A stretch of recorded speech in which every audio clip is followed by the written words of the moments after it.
Cette vidéo vous est présentée avec le soutien de ChargeMap, votre compagnon de route préféré pour voyager sereinement en voiture électrique.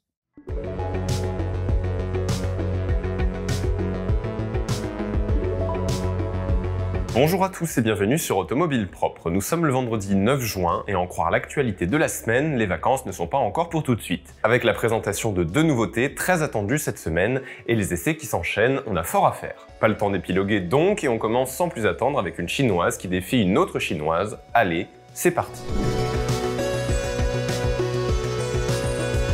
Si vous pensiez que les voitures électriques chinoises théoriquement privées de bonus dès l'année prochaine se verraient alignées au même prix que les européennes avec bonus, vous n'êtes pas au bout de vos surprises.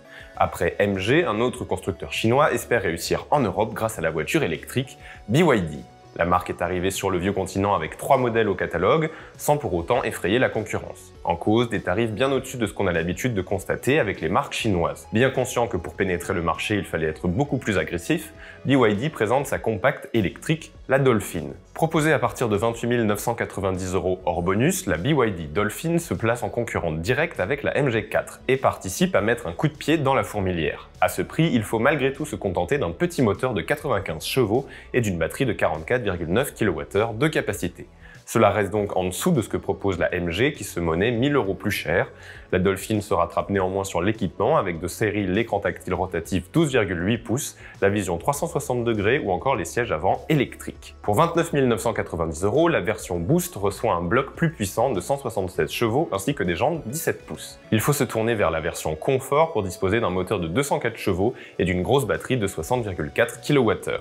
Dans cette configuration, l'autonomie WLTP est de 427 km et le prix de 33 990 €, soit le même que celui de la MG4, disposant de caractéristiques similaires. Le haut de gamme, nommé Design, est à 35 990 € avec en série la peinture Biton, le toit panoramique ou encore la recharge des téléphones par induction. Avec sa Dauphine, BYD vient directement marcher dans les plates-bandes de MG. Une chose est sûre, le match des Chinoises à petit prix ne fait que commencer.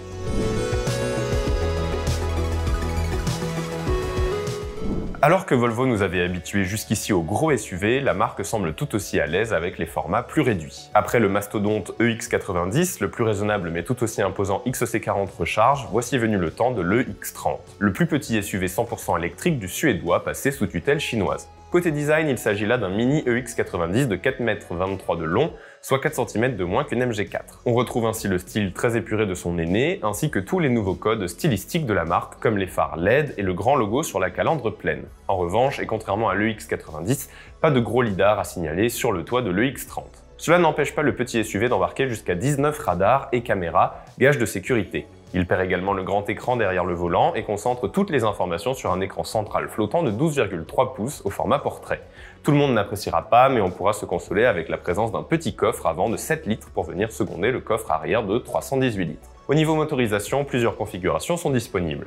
Les deux modèles en propulsion, Single et Single Extended Range, développent toutes deux 272 chevaux et 343 Nm de couple. Le modèle Twin Performance en transmission intégrale fait grimper la puissance à 428 chevaux et 543 Nm de couple. Ce dernier revendique alors un 0 à 100 km/h en seulement 3,6 secondes, de quoi faire mieux que la Smart #1 Brabus dans la catégorie des SUV compacts. Pour ce qui est des accumulateurs, deux batteries sont au programme, une LFP de 51 kWh pour la version Single et une NMC de 69 kWh pour les versions Single Extended et Twin Performance. Toutes deux demandent 27 minutes pour une recharge de 10 à 80%, avec respectivement des pics à 135 et 155 kW en courant continu. La puissance de charge en AC s'établit quant à elle à 11 kW pour la finition Start et 22 kW pour les deux autres finitions Plus et Ultra. Les autonomies WLTP annoncées vont de 344 km à 480 km. À noter que ce modèle n'excède pas les 2 tonnes sur la balance, ce qui en fait le Volvo électrique le plus léger à ce jour. Enfin côté prix, le X30 démarre à partir de 37 500 € hors bonus dans sa version Single et finition Start. Il atteint 52 200 € en version Twin Performance et finition Ultra.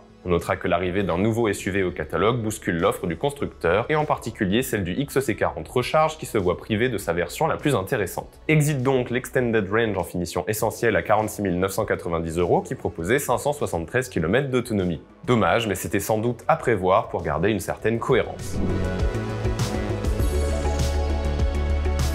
Alors que la production de la Zoé est à l'arrêt, Renault en profite pour redonner vie à la Mégane EV40 équipée de la petite batterie. Celle-ci avait en effet disparu du catalogue en mars dernier, faisant mécaniquement monter les prix du ticket d'entrée de 39 000 à 42 000 €. Bonne nouvelle donc pour ceux n'ayant pas besoin de plus de 300 km d'autonomie et qui sont sous le charme de la française.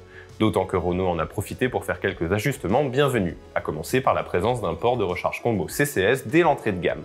Dans sa finition équilibre, la Mégane peut ainsi charger en courant continu sur borne rapide jusqu'à 85 kW, quand il fallait opter pour la version Boost Charge afin d'y avoir droit auparavant. Avec cette nouvelle ancienne version, le prix de départ redescend à 38 000 €, soit 4 000 € de moins que la version EV60 d'entrée de gamme actuelle. On pourrait croire que Renault a baissé ses prix, mais si l'on compare au prix pratiqué lors du lancement de la Mégane, on reste 800 € au-dessus à caractéristiques équivalentes. A noter que Renault a également revu sa politique concernant la pompe à chaleur, puisque cette dernière est maintenant de série sur les finitions Evolution, ER, Techno et Iconic.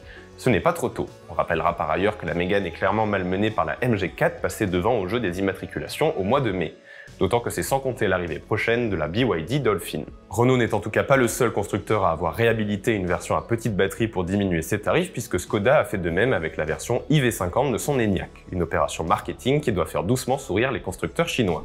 Voilà, on s'arrête là pour aujourd'hui, et puisqu'il est difficile de résumer toute l'actualité en 5 minutes, on vous invite à découvrir l'intégralité des news sur notre site internet. Vous y découvrirez par exemple le nouveau record autour de la Tesla Model S Plaid sur le circuit du Nürburgring, les prix salés de la Peugeot i308 ou encore notre premier contact avec le Lexus LBX. Comme d'habitude, n'oubliez pas de vous abonner à notre chaîne YouTube si ce n'est pas déjà fait ou de mettre un pouce en l'air si la vidéo vous a plu, cela permet de nous soutenir. Quant à moi, je vous donne rendez-vous prochainement pour de nouvelles vidéos. À bientôt sur Automobile Propre.